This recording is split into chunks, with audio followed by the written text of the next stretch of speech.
the so-called Black Americans, and I'm going to use that word Black, even though I know a lot of people don't, but that word Black, Black has culture in it. It's so we take Ebonics, but look, let me tell you what the Haitian brother was just talking about when he said we asleep in the eyes of the people around the world, because we are the leaders in the redemption of the world. For real. And if the leader, if the leader has not started, then can't nobody else move. Nope. Right? So, because they haven't been able to move the freedom before now, mean that the leaders over here weren't ready. Now, you see it taking fire globally. They giving the public notice following the tribal tradition. A lot of us had forgot the tribal traditions, except for some of the elders heard somebody talking about use the old tribal tradition and they can't stop us. And now you got the Maori doing it, the Aussies doing it, New Zealand's doing it, right? They doing it in other countries in Africa. They doing it in countries in Asia. Putting government on notice that we no longer need your services, y'all don't work, because somebody in the Americas reminded us that we needed to use the old tradition in order to beat the fraud of the paperwork. So now you seeing it. People that before would be slaughtered for trying to reclaim their tribal rights to their territory being successful. We worried about being the victim. I don't care what nobody that come over here say about me. They can't move me. They can't stop me. All they can do is be cheerleaders on the sideline for the enemy, or they gonna get out the way, or they gonna be cheering for us. There's only three positions. You either rooting with the enemy, you rooting with us, or you get the hell out the way. Okay. Right, so I don't care about somebody that we've been supporting all this time. They ain't never treated us right. Man. Why are we supporting this long? For real. Because we were brainwashed in believing that we are them. And I always say that's what hyped them up. That's what make them think that they all that is, because we help the enemy make them think that they better than us. Because we so-called never experienced Africa, and we so-called are some Look, type you ain't got to experience Africa if you experience Mississippi. Facts. Yeah. Mississippi, go to Louisiana, go to Texas. You got all of the African terrain in them three states. For real. I'm in Texas. If you don't want to be African, you don't have to be African. We're not. We're not African. Facts. You just said African is a culture. We're not African. I'm going to say it. I'm not African. I don't know your culture. I've never been to Africa. I can only be African if I've been to Africa, lived there, all of that. It's not there. It's not that. No. And they'll tell you that they'll tell you that we're not them. I mean, I grew up in New York City, right? It's very right. But they were very clear that they're not us and we're not them. I'm 100% African. That's fine. Yeah. Why shouldn't you want to embrace, even if you thought that we were a part of you? Yes. Why wouldn't you want to come over here and embrace and not put us down? I mean, there's so much that we could say negative about Africa. Exactly. There's so much we could say negative about every country on the planet. Thank you. For real. But if you want to be specific, I ain't trying to, because we never wanted a division. And we actually, us so-called Black Americans here, we felt sorry for them. I didn't. Straight up truth. I didn't. I did, because of the state narrative. No, I'm gonna tell you why I didn't feel sorry for them. On TV with the big bellies and the all that propaganda. And all that propaganda. Them will come over here and ain't none of them. What's up with all of them got big neighbors? And they grown men. Freedom. And okay. Thank you. I I didn't never. I'm gonna tell you why I ain't never feel sorry for him. About the disrespect to the women, all kinds of stuff, getting away with grape. I mean, it's a whole bunch of stuff that we could say, but we don't do that. We said we wanted to welcome our brothers and sisters that are the same hue as we are from all over the world. We was, what's going on? Oh, wait, we have HK Amswell up in here. Sorry, you've been waiting so patient. You got to jump in. Sorry, I thought it's all good. I'm sorry, I'm going to be quiet. Welcome to the show. And I see Dulcie in the chat. I hear y'all saying, what's up, Dulcie? What's up, mama? How you doing? Girl. You got it, HK Amswell. Yeah. Thanks for having me. Welcome. Peace to all the family. I'm just over here rolling up, preparing the chief with the chief. So I'm gonna sit in the back. I do want to jump in the combo, but I'm gonna hit y'all as soon as I get finished twisting up this thing. You know what? I'm gonna hurt him. I'm hurting. I can't help it. That's my fault.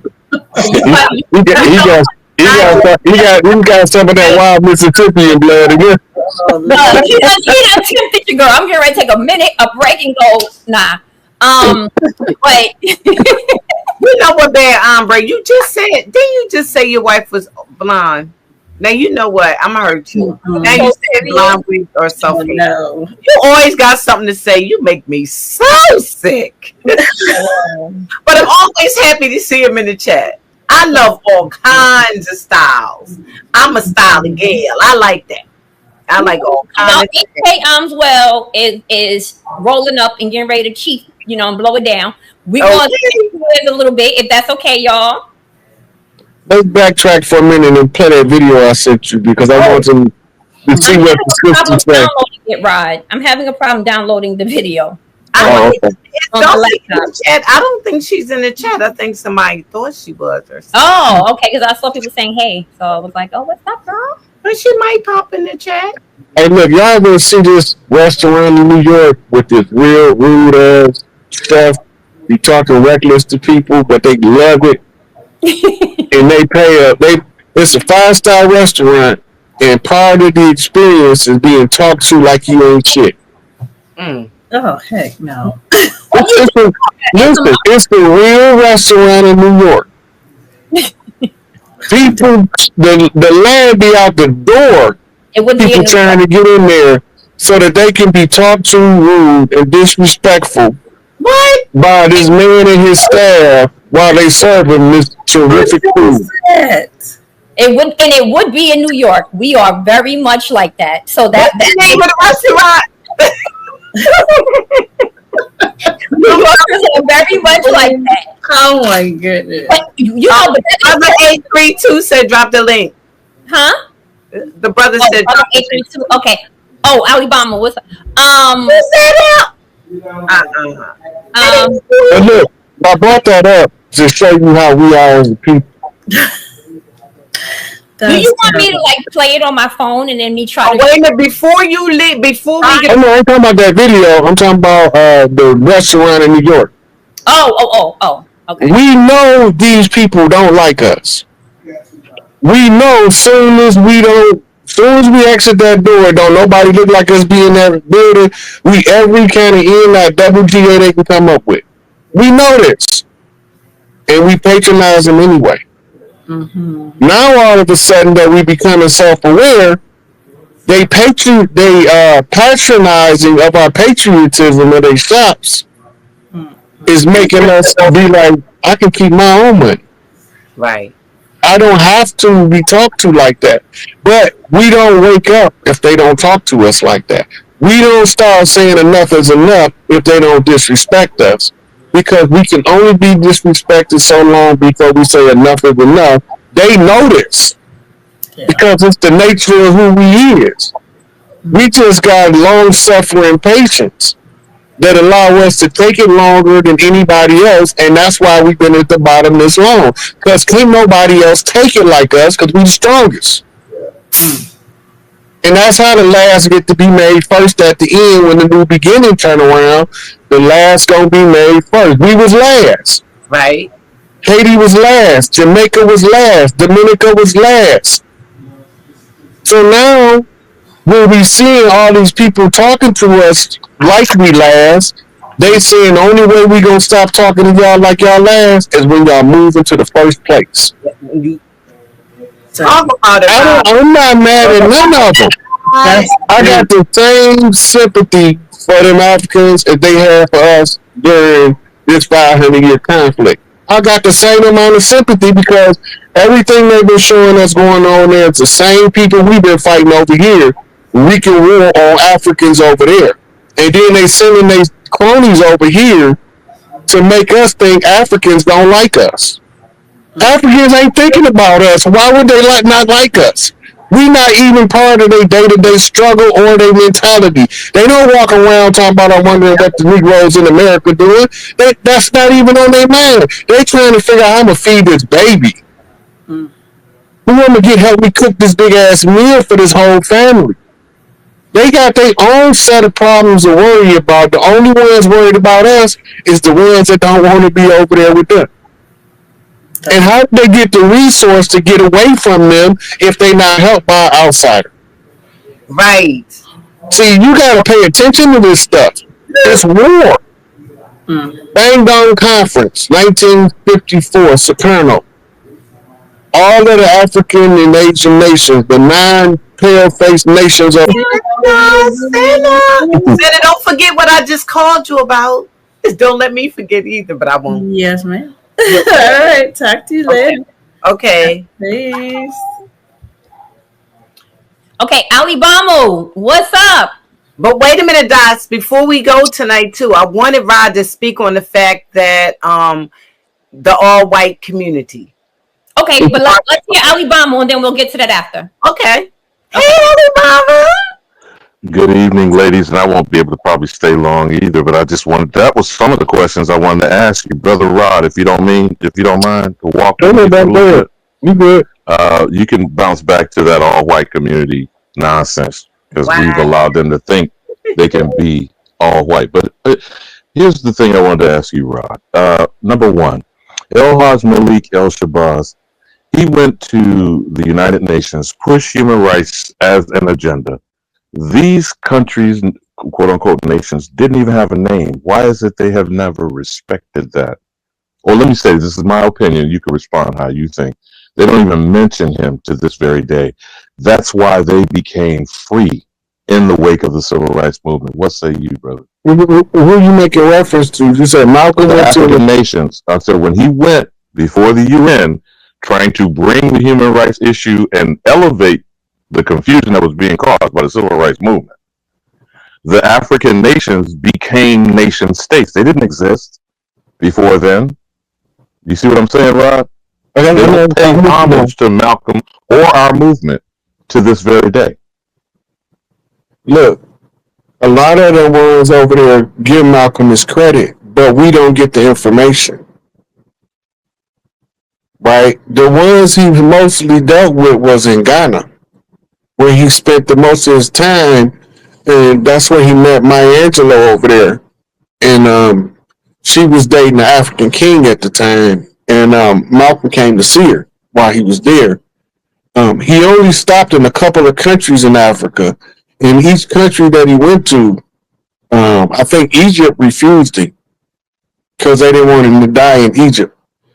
And so he went to another country, but Malcolm is globally respected. They just don't want you to know he's globally respected because most of the stuff that we fighting against is, like you said, is carryover from what he was taking to the UN when he was talking about a human rights issue, which gave rise to all of the human rights relief programs of the United Nations.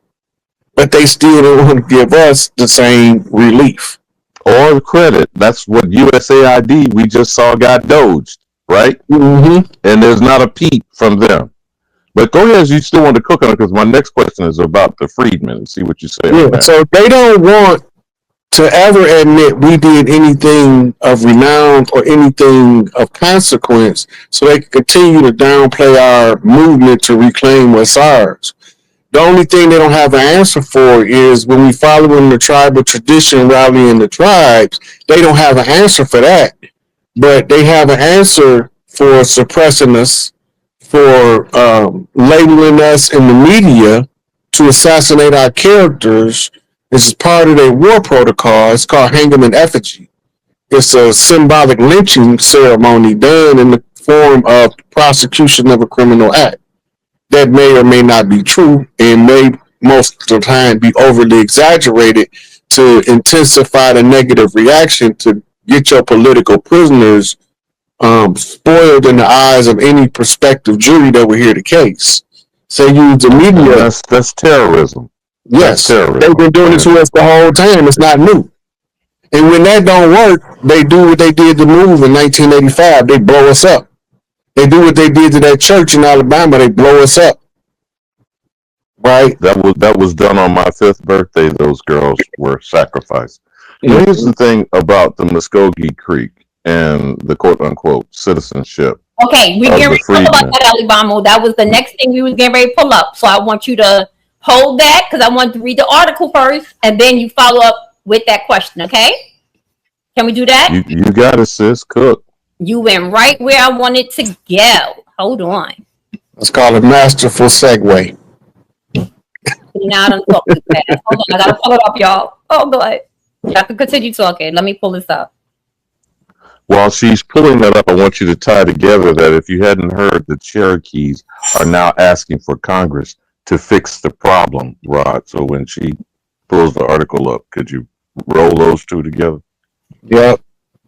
All of it is intertwined anyway with what's really taking place. Then you remember, before she pulled us up, we was erased on paper, but they couldn't remove us physically.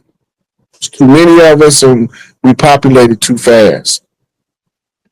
So they are the few, we are the many. We just got to remember who we are. But remember, they took us on paper and changed who we was on paper, but they didn't change who our traits and characteristics of tribal people doing tribal things everywhere we go.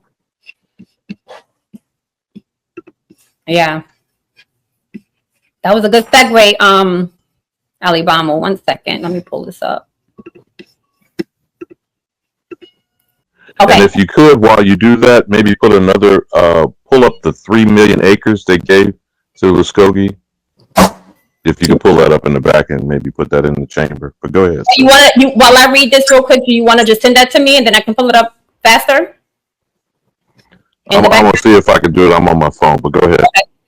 Okay, so basically it says the Muskogee Nation Supreme Court affirmed that individuals who are descendants of formerly enslaved people under the tribe are legal citizens, are now considered legal citizens. The ruling comes after Muskogee freemen have repeatedly fought for tribal recognition in and out of court alongside descendants from the Chickasaw, Choctaw, and Seminole nations. The court ruled the tribe's by blood language for citizenship requirement, the basis for denial of freedmen applications, was unlawful under the 1866 treaty, which granted freedmen citizenship status, and ruled the Citizenship Board must act accordingly.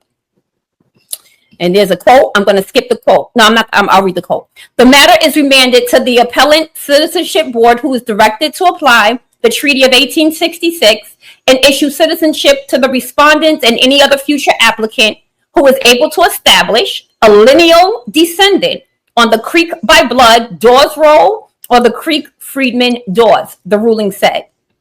The case was originally heard in September by a Muskogee District Court judge who ruled in favor of freedmen descendants Rhonda Grayson and Jeff Kennedy. The pair were initially denied citizenship in 2019. The tribe appealed the decision, throwing the case into the hands of the Muskogee Creek Supreme Court. The Muskogee Creek Indian Freedmen Band took to social media to celebrate. After 46 years of disenfranchisement, we can finally reclaim our birthright as citizens of the Muskogee Creek Nation and honor our ancestors, the statement said. All descendants of the Creek freedmen can now claim their birthright. We pray that their ancestors are proud. A spokesperson for the tribe said the tribe may request to go back to court. Hold on, you guys. We are currently reviewing the order to understand its basis as well as its implications for our processes. It may be necessary to ask for reconsideration of this order to receive clarity so that we can ensure that we move forward in a legal constitutional manner. The tribe would become the second to grant citizenship to its freedmen after the Cherokee Nation did so in 2017. So they're delineating initially like these two groups of people, the Muskogees and then the freedmen. All right. Now, Alibama, take it away with your question. So do you see that in the private chat? Hold on. That got me working tonight. You know what? You see what it says in the headline there, Docs? The U.S. Supreme Court holds that 3 million acres of land in Oklahoma are indigenous lands. Don't you tell me nothing I didn't already know? Look, okay, so let me give you a little What I'm idea. making, Rod, is they're putting in the hands of the quote-unquote civilized, federally recognized. But go ahead, cook, brother. Okay, so you gotta realize a couple of things. They got tribes that they had treaties with. The treaties were the written between the tribes and the colonizers on what part of the land they were supposed to settle, but then they violated all of the treaties. Now, what we're seeing is everything you see coming in, you got to see going out. All of the. You know we can probably hear you. Let me go out and come back in. No, we can hear you now. Okay, so if you bring that other one back up from Arizona, where they also explain or examine, I want you to walk through that, Rod, how they claim whatever they claim was the basis of them bestowing this land back to the imposters on the reservation. But go ahead, brother Cook. Yeah, you got to remember when they was doing the Trail of Tears and they was creating the Dawes Road, right? All these things are contemporary. They switching us out. The elders used to tell the story when they came to get people to go on the reservation, and they used to say the Indian train is coming. Are you getting on? And when they say no, we're not getting on, we wasn't no longer Indians, we was Negroes now. This was the paper genocide that they was telling in the oral tradition. And the Indian schools was being populated with Mongolians, where they taught them how to be us. As they became graduates, that means they're adults now, marching on the Trail of Tears. Some of the people went with them, and this is how they got their native blood from the tribes that did go on the Trail of Tears and marched to Oklahoma with them.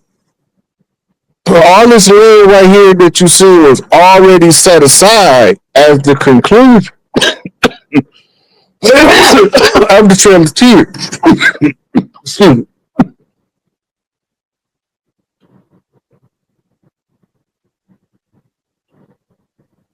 So when they made the treaty in 1866, they was relocating a sizable tribe from move to the Oklahoma Territory. Right? All of the Supreme Court doing is saying they already had this allotted for the freedmen. And they never made it there because they end up populating various cities in the southeast because they was being murdered on the Trail of Tears. So that's so they can switch us out. So now you have the ceremonial tribe, which is not the original tribe. The ceremonial tribe can act on behalf of the tribe with the tribe's blessing if the tribe does not have a qualified member to fulfill the function. So this is why you see those Muskogee Creek that went into Atlanta and Cop City to put them on public notice they was following the tribal tradition. And that's why she had to read it and not just pass it to them and leave it. She had this mention in there, in the document she's reading, it say both the Muskogee Creek and ceremonial Muskogee Creek. So she identifying both tribes, which is actually tribe and adopted tribe, to do the work on behalf of the tribe because most of us were scared to do it. So we had a lot of help from people that don't look like us, reclaiming everything, like the dude with the helmet sitting behind Pelosi's desk was taking us from Admiralty jurisdiction back to the Republic so that they can give it back to the tribes. As long as we was under Admiralty jurisdiction, we was at the mercy of the Vatican and Buckingham Palace. So As soon as we clarify how citizenship has turned into a process of enslavement. Because in order to be a citizen, you have to be a registered piece of property to a nation. Every citizen's registration number is called your social security number. In Auschwitz, they called it your tattoo. It's the same thing. One was tattooed in their skin, the other one was given to you on a piece of paper. So the citizen is actually the property of the nation state. In this case, the nation state is Washington, D.C., who's a certain occupation rights in the interim capacity of government until such time as the rightful tribes remember that they had a tribal right to reclaim the land, at which time they would have to systematically close. But you have to get us back from Admiralty to Republic, and then you will see the courts start making the rulings synonymous with when the Republic made the treaty with the tribe. We just looking at them reverse engineering the whole screw job. They just reversing the screw out. Ain't none of it new. They already owed them people that stuff. They was already promised that earlier in the corporate history. They just doubling back, trying to make it look like they was really working for us when all the time we know they've been faking the funk the whole time. Because we're dealing with outlaws. Could you do me a favor, Dots, and go back to that Arizona article and scroll down to the Q&A portion? Because I want you to chop that up, Rod. The Q&A portion of the article. What did you say, Alibama? Sorry. The other article that was from Arizona, because that was referring to a book that was analyzing the Supreme Court ruling, which is McGirt versus Oklahoma. Are you hip to that case, Rod? I'm not. You'll see the first question. Okay. And if you could, maybe zoom in so Rod can see it. I'd like at least a couple of questions, Rod, if you could walk through them and respond to that Q&A. You see that back and forth going on there? Take a couple of those questions, brother. Chop that up. Okay. You want me to ask the question? It says your book is titled A Promise Kept. What was the original promise made to the Creeks by the Supreme Court? Then he gave the answer. You want me to read it? The promise was that in exchange for Muskogee Creek Nation homelands in present-day Georgia and Alabama, the United States would guarantee lands for the Creeks in present-day Oklahoma. That's exactly what I was just talking about. I had the geography wrong, but this is what I was talking about. Okay.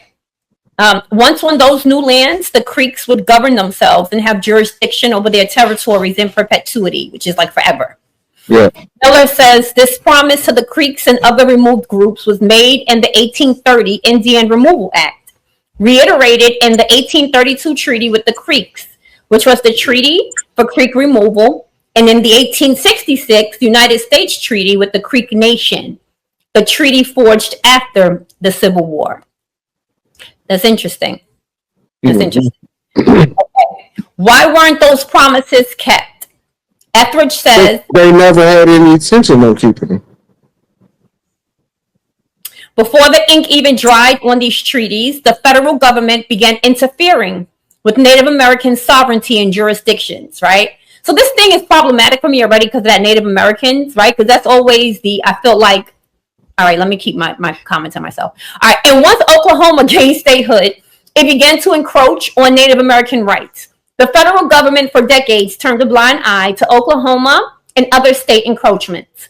So why were federal and state governments interfering and trying to usurp the promise? It's fairly simple. They wanted the land. Miller says the land and all of its assets, including oil, timber, and minerals. Now I want you to go maybe one more Q&A exchange there, and remember Tulsa, Viola Ford Fletcher, and I'll even throw in the Osage Nation. Remember the bullshit killers of the Flower Moon, Rod? Mm-hmm. Cook, Dots, cook. Okay, next question. Explain the Trail of Tears and other atrocities Native Americans endured because of the defiance of the original Supreme Court decision. Miller says, the Indian Removal Act of 1830 was a dark stain on American history. Today, we would call what the United States did ethnic cleansing. Other tribes were also removed to the Native American territory. My tribe was located in Ohio when we signed a treaty of removal in 1831, and then we were removed to where we are today, in the northeast corner of Oklahoma. Etheridge says, the Trail of Tears is the name of the deadly 1,000-mile route that the Cherokee Nation was forced to follow when they were moved from present-day North Carolina and Tennessee to present-day Oklahoma. It has also come to refer to the removal of any of the 5 civilized tribes, including Cherokee, Creek, Seminole, Choctaw, Chickasaw, from the southeast. The United States government, wanting to acquire all indigenous lands east of the Mississippi River, forcibly removed most of the Native Americans, nearly 100,000 people living there. Each nation signed a separate removal treaty, but almost always under threat and duress. These treaties forced them to relinquish their homelands for lands in Oklahoma, in Kansas, Nebraska, and parts of Iowa. Most resisted and were removed at gunpoint. Many of them lost their lives on the long march. Some perished once they arrived in Oklahoma because of the disease-infested and poorly supplied camps. And many simply died from broken hearts. Scholars estimate that about 33% of the Creek population was lost in the removal years. It was one of the darkest and dastardly episodes in American history. When you pause there, Dots, and again, this is just my perspective, it could be my opinion. The Negroes died, those that may have been relocated, okay? The imposters were set up when they got in Oklahoma. You feel me, sis? Isn't that wording problematic for y'all, the Native Americans? It is, but let me leave you with this last point. Okay. The fact that Viola Ford Fletcher is still alive. The ongoing crime is the bodies are being dug up as we speak. The mass graves are being unearthed in the same land that's being handed to the imposters. You follow me now, sis? Yeah. But she's being referred to as black or a descendant of an African slave, and I yield. Right. That was part of the paper genocide to write us as African slaves, but we was here the whole time. Yep. The whole thing was the same story I was just telling. They just was telling in there. Yeah. Right. And the government, remember, they had waged war against us. And they made the original treaties is between them and them, not between us. The tribal treaties that they made with the 5 civilized tribes was their attempt to hold the bear at bay. So 5,000 tribes. Yeah. We're not going to leave the fate of all of us to the hands of 5 tribes. Right? We had tribal networks and confederations that were set up to protect parts of the land. Yep. This is why in the South, the Confederates was the Iroquois Confederacy. And they got us believing that there was some pale-skinned hillbillies riding around on white horses with white hoods on, and nothing could be further from the truth. The North was settled by the Cherokee Confederacy, which includes several tribes. But Cherokee is the catch term used to incorporate many tribes and non-tribal membership Right. under a tribal control system that became your constitutional government. Yep. Right now, we have this interim George Washington established government hijacking the Continental Congress that was supposed to have been us, asserting our jurisdiction. They replaced us with the George Washington Masonic government that was under the control of Albert Pike's morals and dogma concepts. And that was a conjure, a sorcery, witchcraft, whatever you want to call it, to keep us from ever remembering who we were by changing the narrative. This was the purpose of the paper genocide, to confuse who we are when we look in the history books and to teach us to disregard what our elders told us and believe what the historians wrote. We don't always believe them because some of the stuff don't match up with what my grandma told me, what Papa told me. It ain't matching, but it's their history, and history is written by the victors. So then you ask yourself, if the victors wrote the history, how will they tell the story to keep the conquered from rising up from under the conquest? Always confuse their identity of self. It's the George Washington challenge. 200 years later, will they know who they are? Will they know what side of the ocean they originate from? Tell them they from Africa. Tell them they ain't from here. But all of the mounds say different. All of the artwork say different. The pottery and the crafts say different. Our understanding of how we move on the land say we've been here.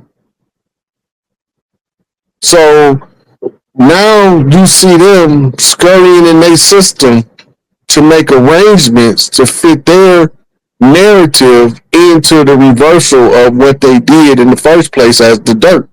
You can't fix it now. It's too far gone. But the appearance of fixing it is actually backstepping you out of the process. The same thing they should have did in 1866, they want to do in 2025. That don't make sense unless it's an agenda attached.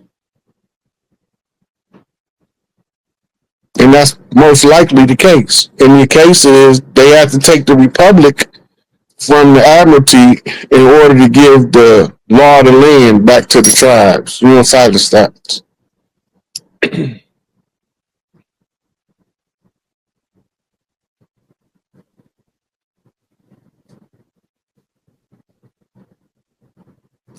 I don't know if you wanted to do any more interactions on that Q&A. I just wanted to bring it to you so you saw where, and by the way, this was from 2023, McGirt v. Oklahoma. And until Viola Ford Flesher's issue is presented correctly, because this last ruling from the Oklahoma Supreme Court, which had one of the judges in tears, was based on a nuisance suit, a public nuisance suit. The bodies are still being dug up from the massacre. They still have an ongoing crime. There's no statute of limitations on murder. Yeah, but look, they still haven't overturned the Dred Scott case. That means that it's still active in law. Whether we think it's active or not in our day-to-day life, in the system of law and jurisprudence, the Dred Scott case, where we have no rights that they bound to respect, still applies in their system until they overturn the ruling. So anytime that we make a complaint, it's irrelevant to us because we outlaw tribes. We didn't have anything to do with their system. So when we get caught in their system, they have no regard for us. We don't have no party to we ain't got no dog in that fight. We just there at their dog fight. So they don't have they feed us to the dogs. It don't matter to them because it's a military conquest in the first place. The conqueror makes the rules, and the conquered follow suit until he realizes that he's been conquered and he rallied the troops in order to reclaim what's rightfully his. Right? She gonna get what she got coming to her. But the problem is until we realize who we are in enough quantity to reach critical mass, we're gonna still be seeing it. They following their rules. They wrote the rules. I didn't write them. I read them because whenever the cheater is playing the game, you got to go in his rule book in order to enforce the rules. Now, Rob, what you just said was the pushing the black narrative, and I'm not disagreeing with none of what you just said. But pushing the black narrative shows and proves you're being made a black condition. Black is not a people. It is a treatment. It is a culture. It is oppression. It is condition. And when they put that woman up there and hoping she dies, and she says she will stay as long as she needs to stay. I'm talking about Viola Fletcher, 111. That black don't crack. Okay? But the other black, which is supposed to be in the black, that's the only good thing, Rod. We need to get broke off, bro. And I yield. Y'all have a good evening. I concur with exactly what you just said.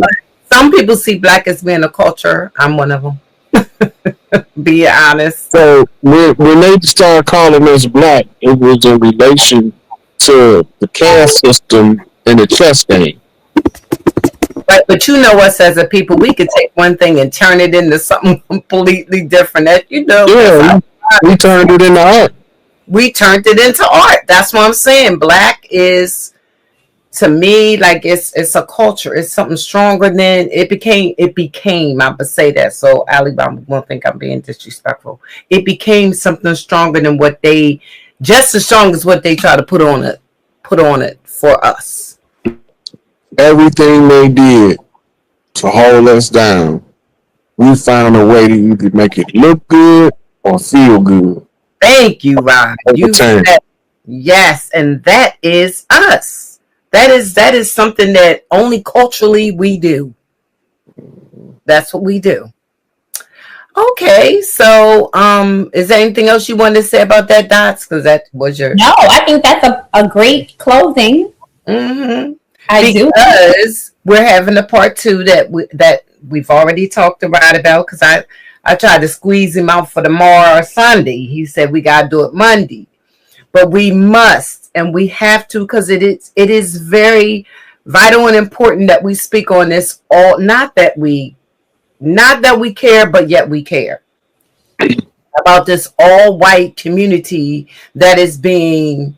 And look, you got your face all smiled up. I don't know if Ali Bamboo heard about it yet, but this all white community that is being made in Missouri. I think it's Arkansas, Missouri.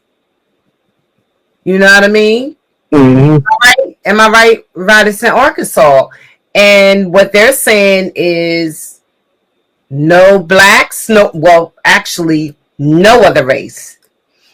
And no homosexuals, LBG, all the the alphabets, all of that are not allowed in this community.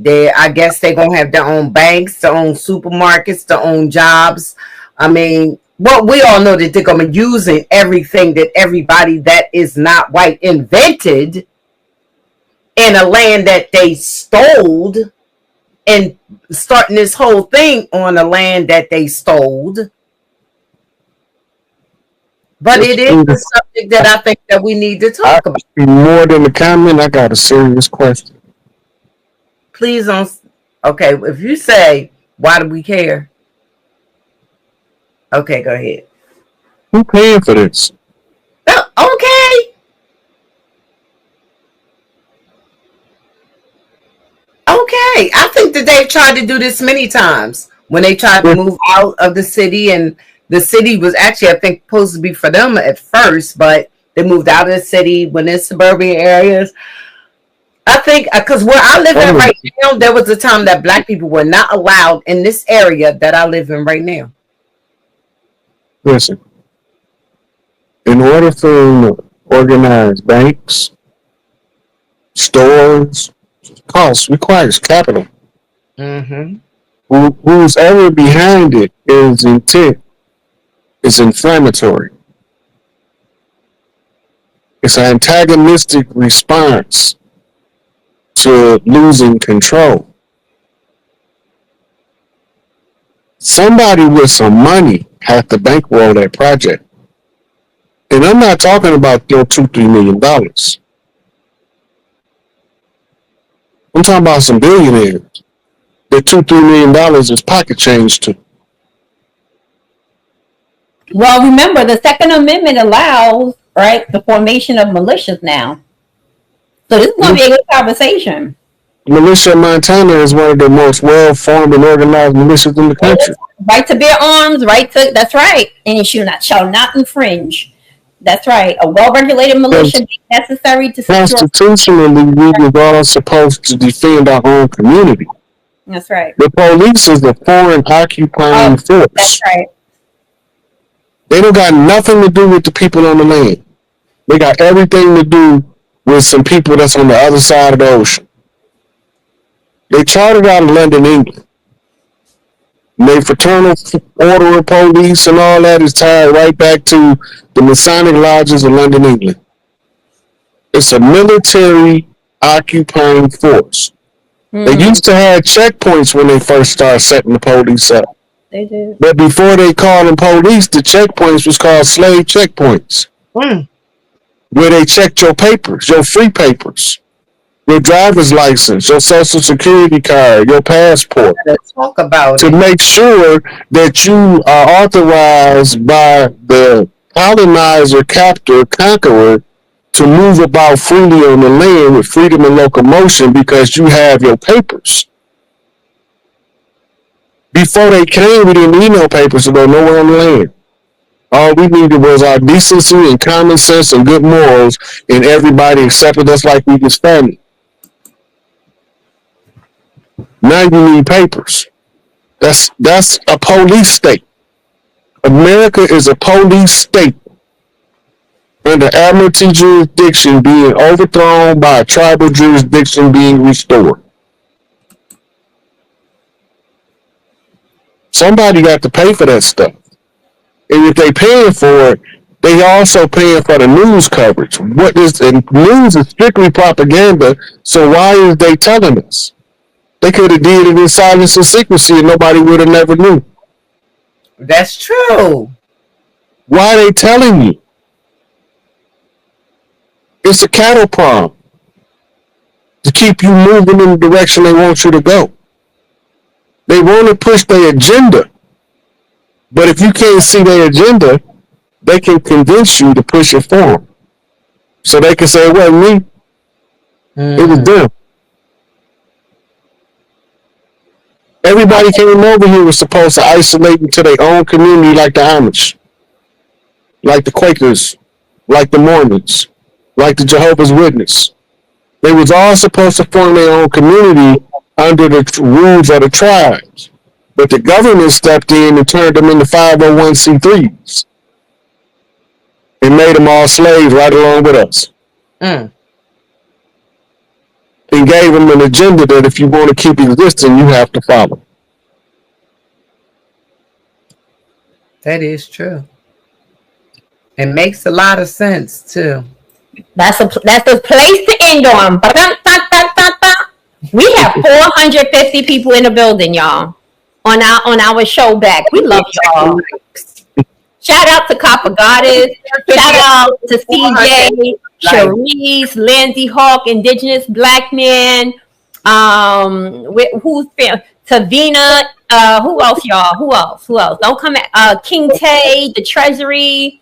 And we see y'all. The Lord's House. George, he always shouting out Alabama. What's up? I have my camp focus from Alabama on my dad's side. Yeah. DMQ Unlimited. Okay, I ain't even know y'all names. Y'all, listen, we love y'all, okay? And we appreciate y'all. And we'll see y'all. I think we're coming back on Monday, right? Monday. We're going to do, because we got to discuss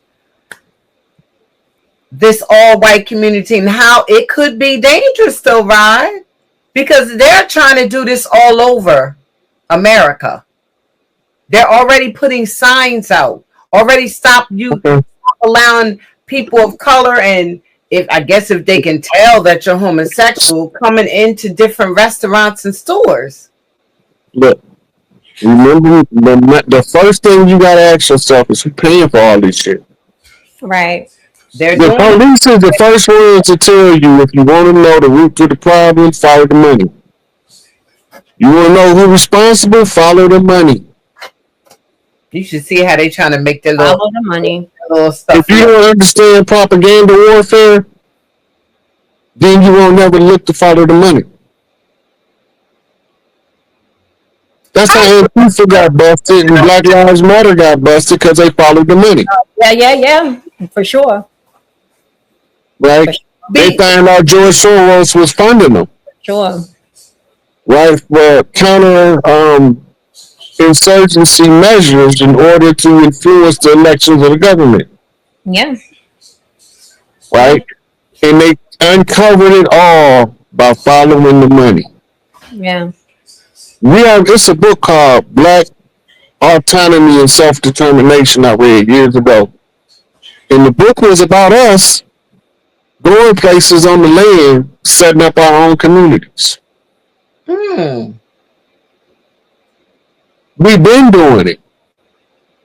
That's how the tribes got to populate the land, by settling tribal ideology in the geography. It was normally appointed by the big mamas. The big mamas say, you too big to live with Uncle Junebug. Y'all got to separate because y'all gonna come to a killing scrape. So I'm gonna give you your own territory so you can be the chief of your own tribe. You can't outshine Uncle Junebug and Uncle Junebug house. You can't do it. You can't tell Uncle Junebug how to run his house. That means you need your own house now. You set up your own clan, set up your own family plot, and build your own family with your hardwired instincts into them. But you can bring the best out of them, like Uncle Junebug brought you into being who you want to be. Right? That's true. Tribal tradition. So if they just telling you about some good people, most of these people passing. Most of these people y'all think is Caucasians, pale faces, is niggas passing. They still doing that? Copper gotta say, not Uncle Junebug. Yeah, I know we all had an Uncle Junebug. You know what I'm talking about? Yeah, they said it too. Uncle Junebug. And he was an alcoholic. I'm just gonna be honest. Uncle Junebug was a hot mess. Oh, a hot mess. A hot mess. But he knew how to take care of his family, and he knew how to run that barbecue pit. Right. We just thought that he was so drunk he gonna fall any one day. That's right. But he ain't never fall. That's right.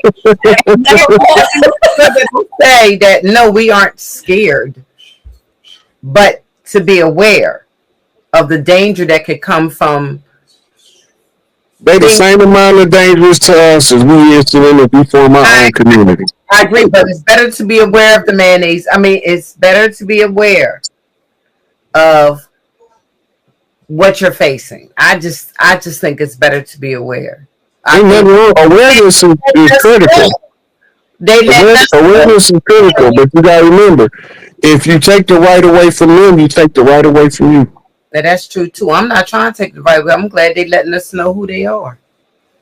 Look, if they want to move away from me, get the hell out of my neighborhood. I don't care where they go when they leave my neighborhood. Just get the hell out of mine. I don't want you living by me if you don't want to live by me. Right. If you want to, you can go live with a pack of German Shepherds. I don't care. Right. It's the man that lived down the street from me. He got. Can you hear me? Yeah, can you hear me? All right, hey, Roy, it's a lot going on in the media, man. Yeah, I can hear you clear. It's a lot going on in the media. For the first part, I think the IRS is Trump is running off the IRS, man. The Inquisition Revenue Services, man. What's your take on that, man? We can start it out right like the ice. Remember, I told you a couple weeks ago that we have fired 1,500 IRS workers.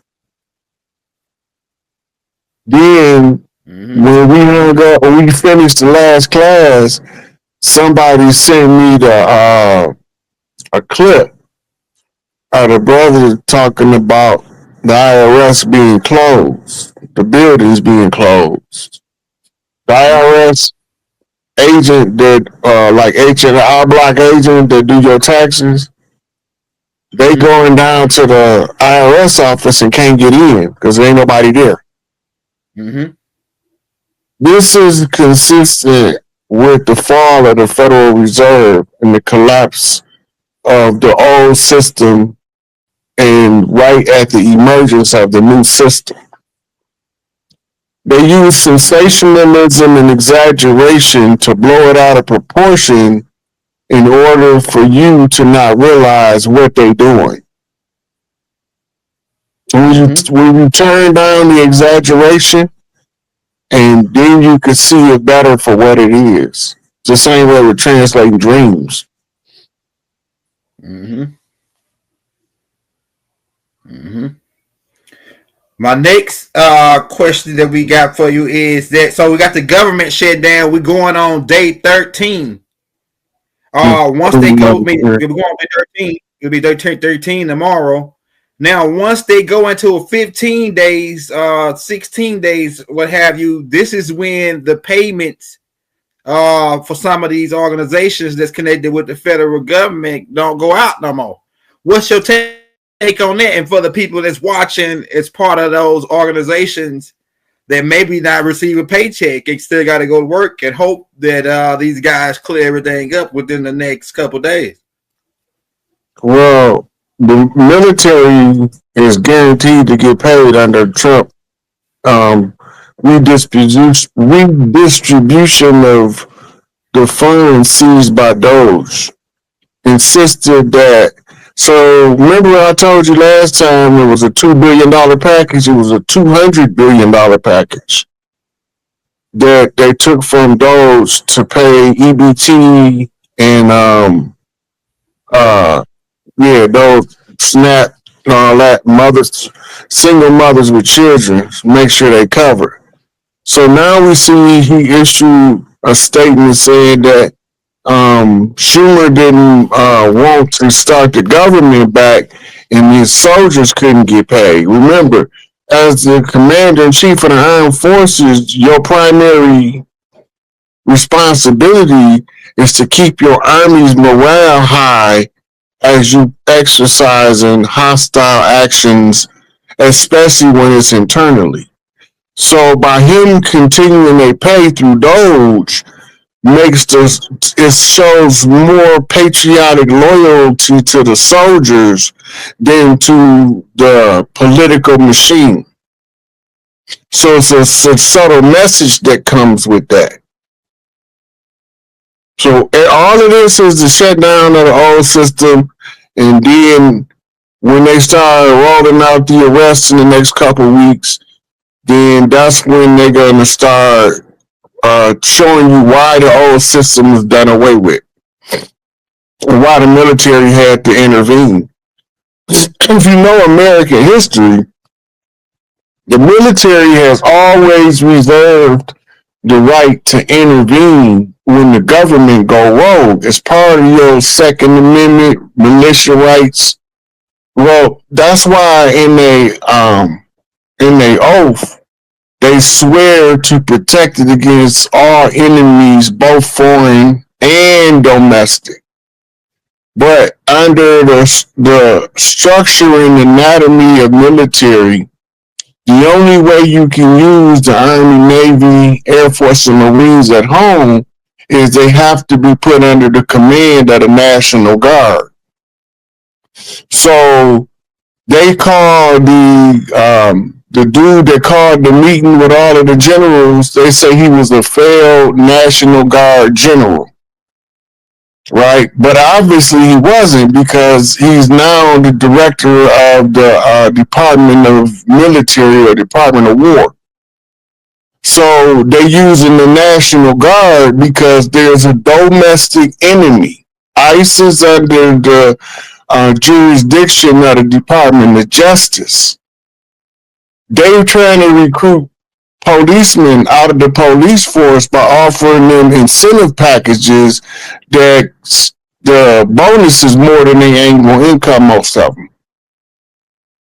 And then they got other benefits, signing benefits package with it, because they trying to let them know you got to get off the police force. And if you want to continue practicing law enforcement, you got to get under the right jurisdictional authority. Because now they're going under, they're securing the hotspot cities, the ones that they call hot targets. Then they just had a big old explosion on the military. Yeah, that's highly unlikely that that wasn't deliberate or somebody didn't bomb it. And we might not find out for another week or two. So that's not normal.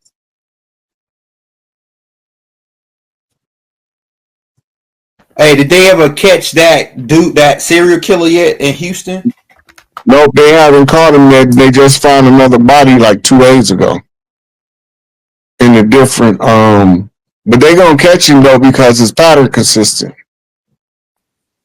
It says, look, it says right here, it says, despite the discovery of more than 20 bodies in Houston's bayou in 2025, authorities have not identified or arrested a serial killer in Houston officially. Mayor John Whitmire have repeatedly stated that there is no evidence connecting the deaths. What? Pushing back against the only way that's possible is that's what you call a criminal dump site. But normally, wherever they dump bodies at like that, you normally have something that's gonna consume them quick. We talking about Texas, right? Yeah. Ain't no alligators in Texas, baby. No. Or is it? Nah.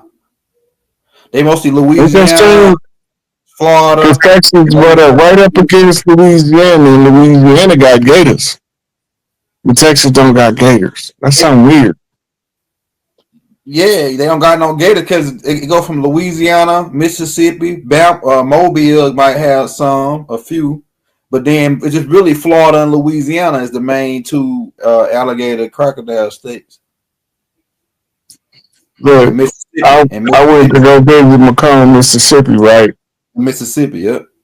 Look, and my great grandmama's uncle. Mm-hmm. No, my grandmama's uncle. Mm-hmm. Got a park named after him called Percy Queen Park. Mm-hmm. Right? Old Irish senator. Mm-hmm. Anyway, all of the little people in the family, let's go down to Percy Queen Park, go swimming. Mm-hmm. Man, I get down to Percy Queen Park, I see trees just floating around in the water. Mm-hmm. They running in there swimming, and I'm like, I'm not going in there because them trees look like they got teeth. Mm-hmm. they swimming in there with the gators, man. I was like, y'all close. I can't do the gator thing. That ain't my lane. That's why I like the North, because we ain't got no gators or no sharks. Yeah. We got no. Only poisonous snake is the Mexican rattler, and they rare. They so rare that you might live in the woods all your life and never see one. Mm-hmm.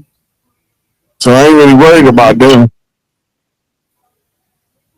I ain't got to worry about no grizzlies. I don't got to worry about no polar bears. Occasionally, you might catch a puma or a wolverine in a strange part of Michigan. They had a couple Black Panther sightings up by Flint, between Flint and Saginaw. But we don't have that, like, that down south animal danger. We don't have that up here. Yeah. Really, and down south, you said you get ran over by a pack of wild boars, ate by alligators. Mm-hmm. And we don't know what else they got off in the woods back there. We go hunt giant swamp rabbits. That is the name, giant swamp rabbits. They literally big as hell.